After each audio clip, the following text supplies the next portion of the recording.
দর্শক, ওয়ানডে ফরম্যাটটা বাংলাদেশের সবচেয়ে স্বাচ্ছন্দ্য জায়গা। তবে সর্বশেষ দুই সিরিজে ওয়ানডে ফরম্যাটে সিরিজ হেরেছে বাংলাদেশ। দুই দলের কাছে সিরিজ হেরেছে। এর মধ্যে আফগানিস্তান আছে চ্যাম্পিয়ন ট্রফিতে, তবে ভিন্ন গ্রুপে।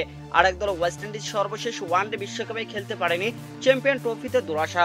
ওয়ানডে শক্তির জায়গা হলে সাম্প্রতিক পারফরমেন্স সে আত্মবিশ্বাসে কিছুটা হলে চিত ধরাচ্ছে। 2003 ওয়ানডে বিশ্বকাপের পর প্রথমবার কোনো আইসিসি ইভেন্টে সাকিব আল হাসান এবং তামিম ইকবালকে ছাড়া খেলতে নামছে বাংলাদেশ। এই দুই কান্ডারি দলের কতটা অবিচ্ছেদ্য অংশ হয়ে গিয়েছিলেন তা অভাবনীয়। এদিকে ওপেনিং এ আপাতত ভরসা সৌম্য সরকার এবং তানজিদ হাসান তামিমের পর লিটন কুমার দাস না থাকে এই দুজনে ওপেন করার সম্ভাবনা সবচেয়ে বেশি। ব্যাকআপ হিসেবে স্কোয়াডে ছিলেন পারভেজ হোসেন এমন, তবে আন্তর্জাতিক ক্রিকেটের মঞ্চে এখনো আন করা তিনি। দর্শক, ম্যাচের সুযোগ পাওয়ার সম্ভাবনা তাই কিছুটা কম। 3 নম্বরে ভরসা অধিনায়ক নাজমুল হোসেন শান্ততেই। অন্য দুই ফরম্যাটের যেমন তেমন, ওয়ানডেতে শান্ত একদমই আলাদা। ওয়ানডেতে সর্বশেষ 10 ইনিংসে শান্তর ব্যাটিং গড় 61.62।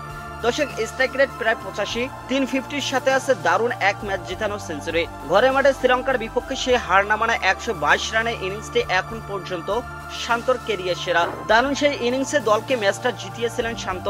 সাকিব না থাকাতে ব্যাটিং অর্ডারে মেহেদী হাসান মিরাজের প্রমোশন পাওয়ার সম্ভাবনা প্রবল। মুশফিকুর রহিম, মাহমুদুল্লাহ রিয়াদ এই দুই অভিজ্ঞ ক্রিকেটারের ওপর এখনো অনেকটাই নির্ভরশীল দল। এছাড়া ওয়েস্ট ইন্ডিজ থেকে ভালো পারফরমেন্স বয়ে আনা জাকের আলী অনিককে আরো একবার নিতে হবে ফিনিশিং এর দায়িত্ব। তবে ব্যাটিং এর সবচেয়ে বড় চ্যালেঞ্জটা সেই চিরচেনা একটি জায়গাতেই ধারাবাহিকতা। দর্শক, ধারাবাহিকতা বজায় রেখে বড় ইনিংস খেলতে না পারার দক্ষতা অতীতে বেশ ভুগিয়েছে দলকে। বড় টুর্নামেন্টে এমন দক্ষতা চাই। চ্যাম্পিয়ন ট্রফিতে তাই নিশ্চিতভাবে এই দায়িত্বটা নিতে হবে কাউকে না কাউকে। দলের সবচেয়ে শক্তিশালী জায়গা বোলিং ইউনিট। গত কয়েক বছরের ধারাবাহিকতায় টাইগার পেস ইউনিট এখন চ্যালেঞ্জ জানাতে পারে যে কোনো ব্যাটিং লাইনআপকে।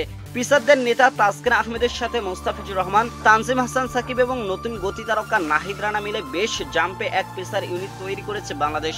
দর্শক, স্পিন ইউনিটে অভিজ্ঞ মেহেদী হাসান মিরাজের সাথে দুই বিশেষজ্ঞ স্পিন নাসুম আহমেদ এবং রিশাদ হোসেন তো থাকছে নয়। উইকেট বুঝে হয়তো খেলানো হবে নাসুম আহমেদ এবং রিশাদের মধ্যে যে কোনো একজনকে। উইকেটের ফরম্যাটটা কাজে লাগাতে পারলে দুজনের মাঝে আছে অগাধ সামর্থ্য। বোলিং তো মূল কাজই, ব্যাট হাতে 4 ছক্কা হাঁকাতে বেশ পটু নাসুম রিশাদ। ফলে দারুণ দুজনের মধ্যে দুটি প্যাকেজ পাচ্ছে।